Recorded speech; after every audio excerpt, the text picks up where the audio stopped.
You're going to face obstacles and you're going to make mistakes.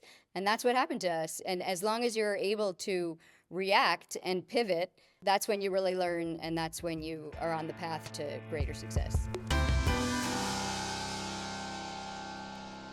Hi, everyone. Welcome back to The Deal. I'm your host, Jason Kelly, alongside my co-host and partner, Alex Rodriguez. So excited to be here today with Jennifer Epstein, the controlling owner of the Boston Legacy Football Club. She's got a long history in sports. We're so excited to get into all of it. Jennifer, great to be with you. Thanks so much for having me, Jason. Great to be here. We have a lot to talk about. We want to talk a lot about soccer, but let's first talk about that banner that is right behind you. 2024 World Champion Boston Celtics. It's a moment we all remember. Your family was part of the ownership group of the Boston Celtics going back to that 2002 purchase for what seemed like a crazy amount of money at the time, $360 million. And obviously, the more recent transaction sold for $6.1 billion, a record across the board. Tell us about that journey. Like, what was it like to be sort of in it, 2 championships over the course of ownership? Like, what do you take away from that experience? I just feel like it was such an honor and privilege to be involved with that organization. I mean, it starts out, I'm a diehard Boston sports fan. Grew up in Boston, had a real intergenerational connection with my father around sports. He's a huge lover of the game, but is only 5'8", so a career as a player was not going to happen. But in 2002, he filled a lifelong dream and became a managing partner of the Celtics. And Wick Grossbeck, who has led that team, has really just built an extraordinary organization. You mentioned 2 championships. They've made an incredible impact on and off the court. And as you said, driven the valuation of that team over the past 23 years, 17x to an upcoming biggest sports team sale in North American history. So there's lots to be inspired by in that model. From my vantage point, I'd say, it's an organization where from the players and everyone involved, they have bought into this idea that it's team before self. And you're not always going to win championships, but you're going to compete for championships always. And, it's a team that has always recognized the responsibility to have impact both on and off the court. And so, that's what we're trying to do at Boston Legacy. We realize that we have to be fielding a team that is competing for championships all the time. And, we are really also, I think, setting a new standard for how sports franchises can connect to their community by redefining what a team's commitment to social impact really can be. And that's through our public-private partnership with the city of Boston and the Boston Public Schools as we renovate a stadium to be our home pitch. I guess my question goes back to the Boston Celtics. You guys have been part of this ownership now for over 2 decades. When you receive that call, is there a little bittersweetness? Is it like, yay, we're going to make a great return? Or is it like, oh, we really enjoyed this investment and it's growing every year? How do you feel about it? So bittersweet. I mean, I am at my heart, I'm a fan. So, and I still will always be a fan. And I will look forward to, going to games for the rest of my life. I may not have quite as good seats, but and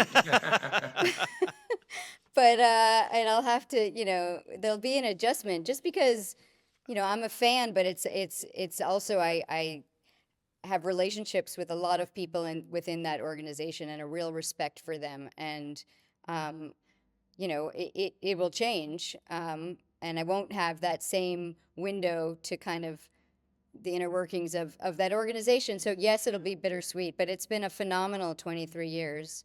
And it's taken me to places that I didn't anticipate I would, necessarily go. Riding the duck boats down Boylston Street with 2 million fans cheering for the Celtics. I mean, and really helped position me to now launch this club, Boston Legacy, that I hope I will also be riding down the duck boats, celebrating a championship with 2 million fans where, there are female athletes who are the focus of the celebration. So, Jennifer, you mentioned Wick, who's the controlling partner of the Boston Celtics and has really done a phenomenal job.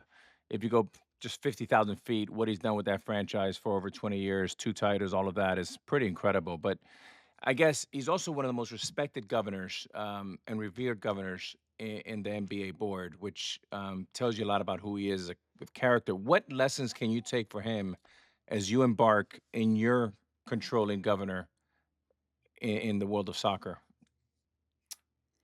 I mean, I think he's always had a real respect for his partners, and a real respect for his players, and a real respect for the community, and his fans. And he's just, everything that he's done has really honored that respect and commitment to the city of Boston. I think in Boston, there's a lot of pressure here to. We have such a legacy of championships here in our city, and how do we show that respect? We're the stewards really of a public asset, right, as owners of a sports team. If we do this correctly, it's not, we don't know the team, the whole city owns the team, right? And these are some of the lessons that I take by example from Wick. You led me exactly where I was hoping we would go, Jennifer, which is the Boston of it all.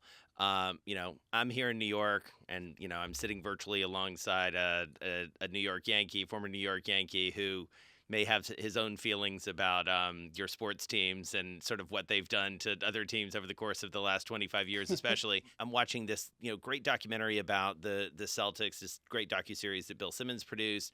It's unbelievable, the history. I mean, every time you turn around, there's like this other name where you think, even beyond the people that we obviously associate with the Celtics, there are more who are just so tied to that franchise. Then the Patriots, then the Bruins, then the Red Sox. Sorry, Alex. But like, what is it about the fans? What is it about this city that is unique when it comes to sports? I mean, I love Boston sports fans. I really feel like we have the best fans in the country, the most passionate. We are diehard, but what that means is, we are loyal, I think, above all else. So we criticize. I mean, we are not always nice. We are not happy when the team's not playing well. I mean, but we show up, we show up when we're winning, we show up when we're losing, and we show up when we're rebuilding. It's just, for me, the joy of sports is this way that sports can connect communities, and that's, the athletes on the court or on the field, and it's the fans in the stands. You all come from where you come from, but you show up and you live and share this experience together, and then it doesn't really matter so much from where you came from. You can just connect, and I think there's a real appreciation for that here in Boston, but there's a real appreciation for winning. So pressure's on.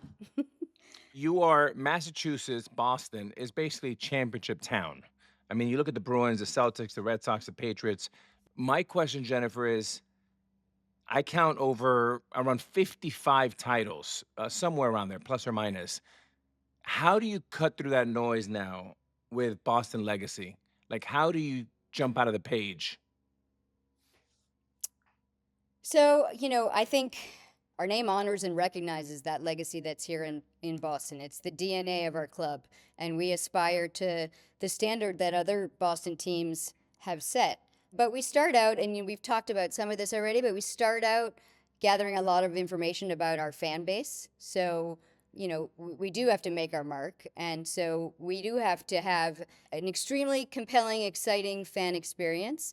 But I think we have the opportunity to capture some fans that haven't necessarily felt included in all of our spaces right now in sports here in Boston. So we have the opportunity to get the fans that are already going and then some. And I really look forward to sort of expanding that fan base. But Boston fans, they do have a high performance standard, and we're going to have to meet it from our very first kick. Bostonians appreciate great sports, and so we're going to have to be relentless competitors in every aspect of how we build the club.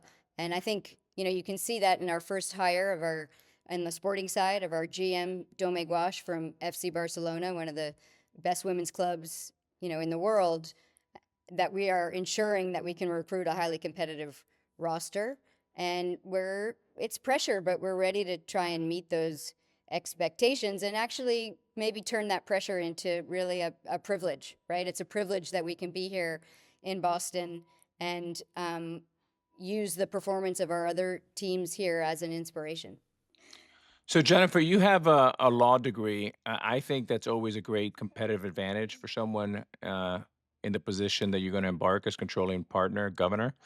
Um, but when it comes to Boston, you also have to think about there's a different element, and it's harder in Boston. It's harder in New York. I do believe it's harder in LA in these primary markets where the media has such a loud voice and such a rabid fan base.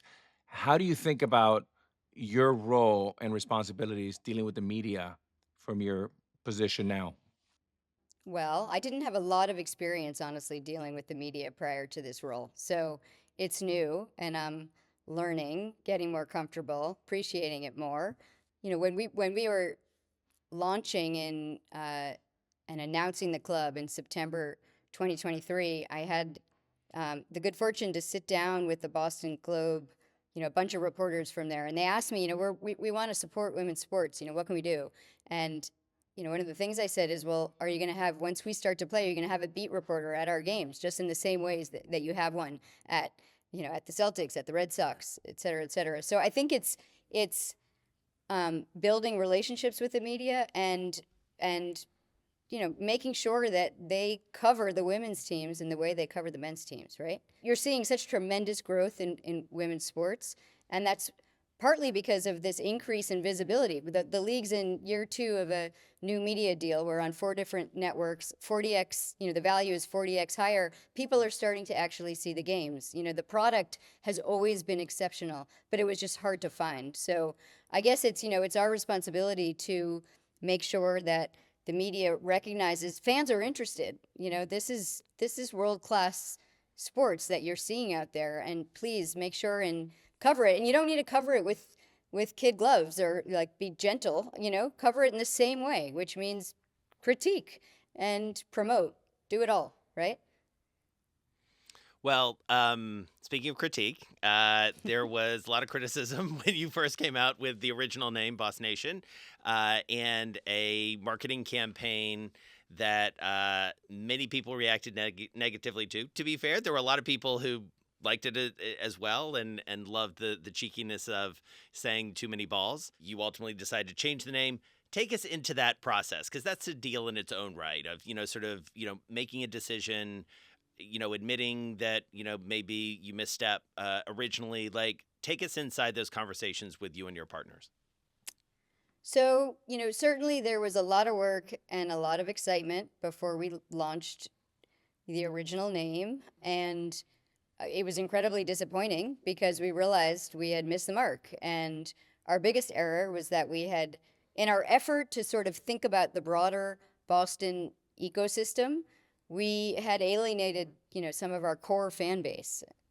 That's one of the worst things you could do, right?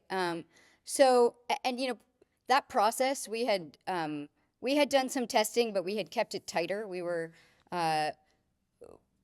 probably overly concerned with confidentiality and trademark issues. And so with that hiccup, I will say, well, the positive part of that, of course, is that we learned how much passion people have for this Yes. club. Okay, so there was a positive. It was a lot of criticism, but there was a lot of passion and support, really. There was support that, you got to get this right, and we're gonna be there for you. And so we went back and we enlarged our testing to encompass a much broader base. And we really gathered a lot of information about our existing very invested women's soccer fan base, the potential fans that will come from all over Boston, people new to women's sports, LGBTQ community, Hispanic audiences, and we had all those perspectives that we brought together in both, with a brand advisory group, and we went out and did more market research and we tested names. And really it was the same vision,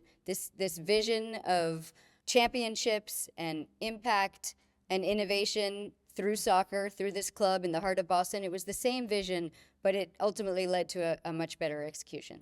And we learned a lot. Yeah. How did it feel in that moment? I mean, were you, because as you said, you're a person who's been highly successful behind the scenes. You're a successful investor. You're a successful entrepreneur. And Alex and I were actually talking about this offline, that, being a sports team owner is a different level of scrutiny and a different level of sort of being a public figure. So I wonder how you sort of go about adjusting to that. It's a new experience for me. It is different running a sports organization. There is you said it. There's a much higher level of public scrutiny because sports teams at their core are community assets, right? So, Yeah.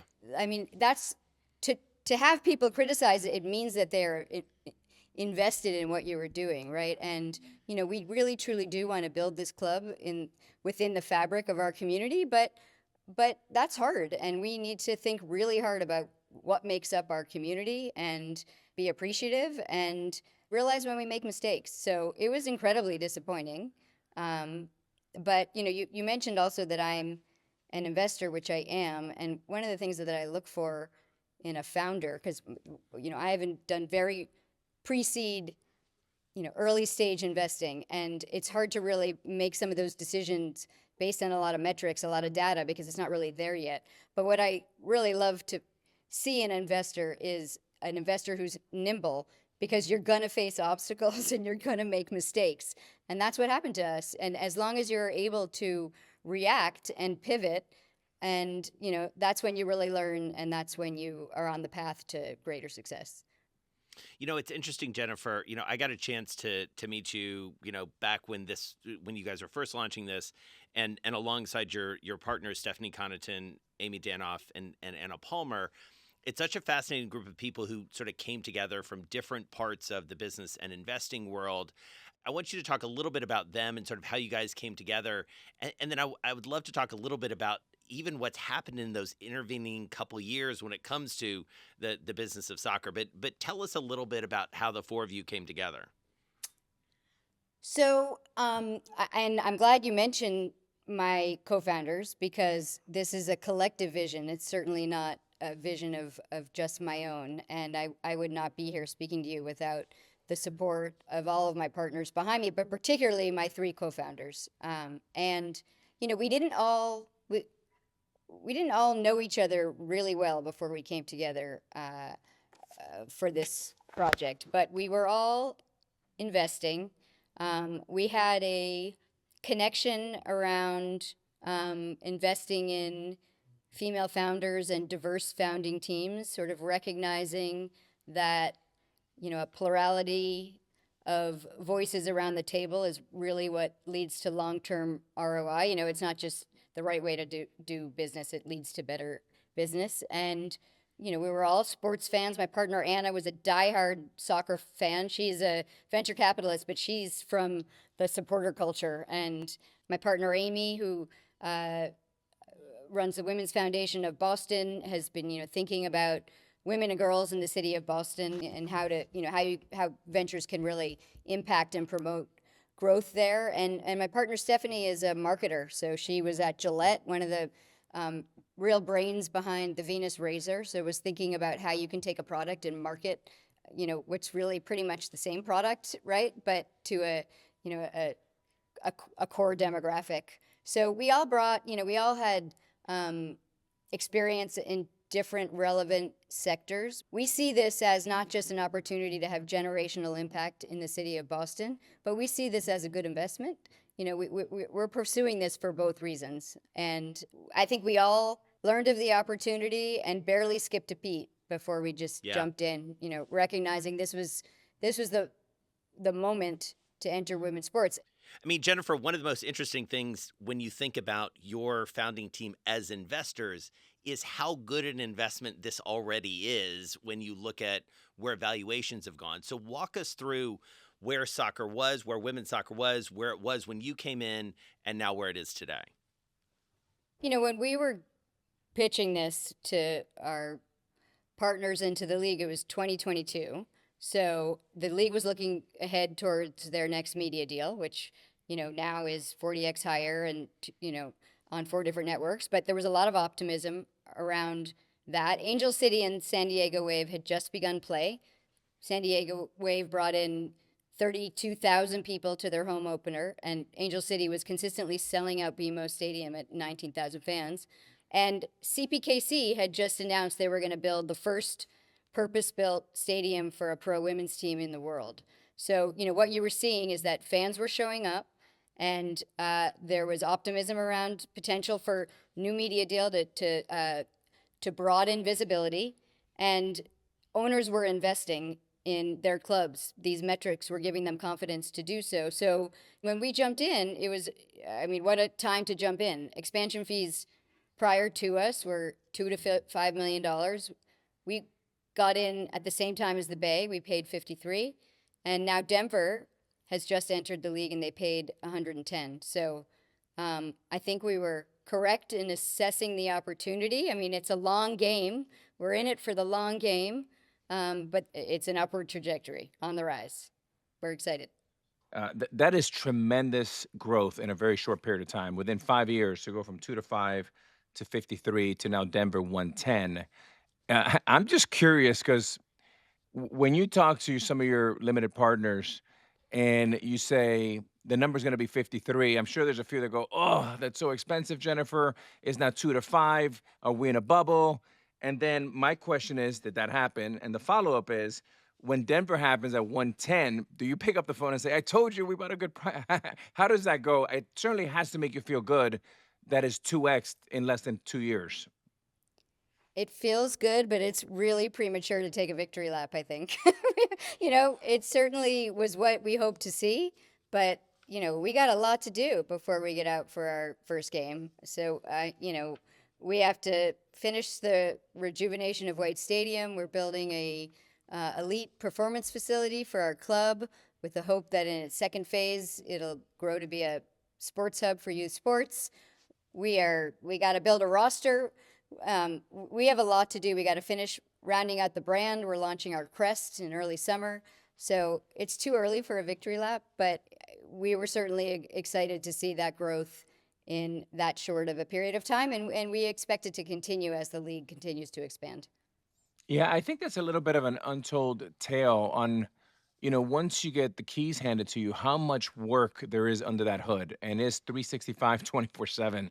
And the busiest time is probably your off season. I'm sure you've seen that. But I guess my question is, when you say there's a lot of work to do, what are maybe one or two things you can share with us that keep you up at night? I don't sleep really well these days. There's a lot that keeps me up at night. That makes I'm three of us. excited. Yeah, I am really excited, but there's stress in the amount that we have to accomplish to do this really well and have a really successful launch. And I believe we have, all the reasons that we can do that, and all the ingredients are there. But we still have some key senior hires to make. We have some phenomenal people. We've recently, in the past couple months, hired our chief revenue officer, Amina Bullman. She came from the Commanders. It was in the NFL. And she's recently hired our VP of ticketing, who also comes from the NFL. My chief of staff, my chief legal counselor, she's been with me since virtually day one, Kim Miner. She came from baseball, actually, worked for the Red Sox, and then helped launch the Woo Sox and build Polar Park in Worcester. So, we've just hired a head of people. It's like every day we just hired a creative director. Every day there's a new hire because we're going to require exceptional talent to launch this club in the way that we want to do that. And then, of course, there'll be the real exciting part when we actually get to announce players. And they're interviewing final rounds for head coach and have a lot of interest with respect to players. And I expect some announcements there really soon as well. So these are the things that keep me up at night. But these are the things that are, all really exciting. And just the to-do list is long. So we're going to get to our lightning round in 1 second, but one thing that I did want to ask you, Jennifer, before we got to that is, we've had Jessica Berman, the NWSL commissioner, on this show just recently. Brandy Chastain's been on the show. We've got an upcoming episode with Melody Hobson. This is Jess Gelman has been on this program. Carolyn Tish Blodgett was also on the show. So we've talked to a lot of folks who've been involved in this sport. One of the things that strikes me is, without gassing everybody up too much, it's like it's really interesting to see the level of expertise and the level, candidly, of intensity that's happening on this board of governors. So what is that board like, and how would you characterize it? Again, as someone who, you've been on investment committees, you've been an investor, you've been involved in, philanthropic work and entrepreneurial work. Like, what's the tone right now among the governors? There are a lot of new owners. There's a lot of savvy investors who've recognized that the NWSL, should we be strategic, has every ability to be the best league in the world in the sport. We have owners that have come from, Major League Baseball, from the NFL, Willow Bay and Bob Iger, from Disney, just, in the past year or so, acquired the controlling stake in Angel City. We have the Bethal family, who comes, also from the NBA, and not only purchased the Thorns, but recently expanded into the WNBA as well. So we have a lot of investors that recognize the potential for growth in the NWSL specifically. And I mean, this is what's exciting to be in that board right now, because we are building the plane as we fly it in many respects. And it is still a relatively young league. We have a strong commissioner in Jessica Berman, but it's going to require, the right decisions to retain and attract the world's best players here in our country, and to keep having the fans show up. I mean, there are some stadiums that are selling out, and there's some stadiums that aren't doing as well. So, how do we make sure that fans understand the exceptional product that is out in the field? How do we market the brand? How do we, get the media properties to continue to be alongside us, and in the next 2 years actually grow that media deal to take us to the next chapter? I mean, it's one of the exciting things I think about Boston joining the league. We are also a top 10 media market. We're a city of champions, and I like to say there's no league complete without Boston, and I think and I hope that's what they recognized when they decided to believe in our vision. Yeah, for sure.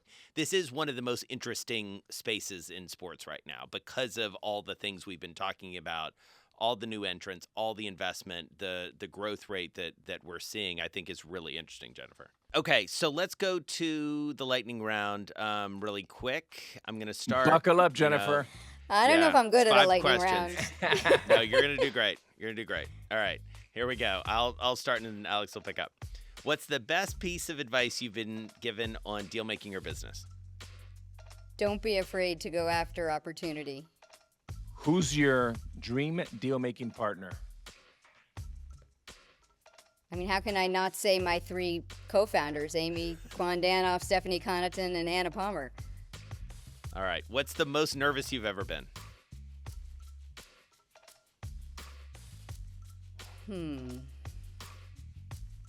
Now. I'm right. I mean, now when I'm in a lightning round with Jason and Alex Rodriguez, and I don't have the right answer to the question. No, I'd probably say, when we traveled to New York and we went in front of the league and the expansion committee to show them what our vision was in Boston and pitch our bid. What's your hype song before a big meeting or negotiation? Beyonce, Who Run the World. Oh, I love it. All right. What's your advice for someone listening who wants a career like yours?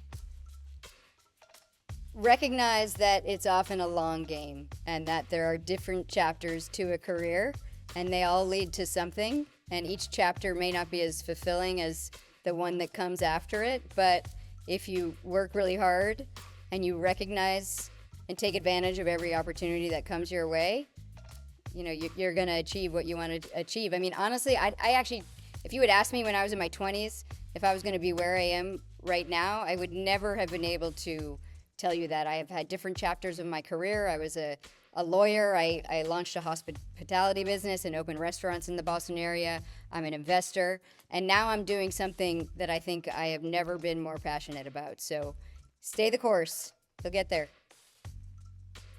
All right. Well, that was great. Thank you so much, Jennifer Epstein. She is the controlling manager of the Boston Legacy Football Club NWSL team, taking the pitch next season. A lot of work to do, as she said, between now and then. Really fun to spend some time with you. Thank you so much.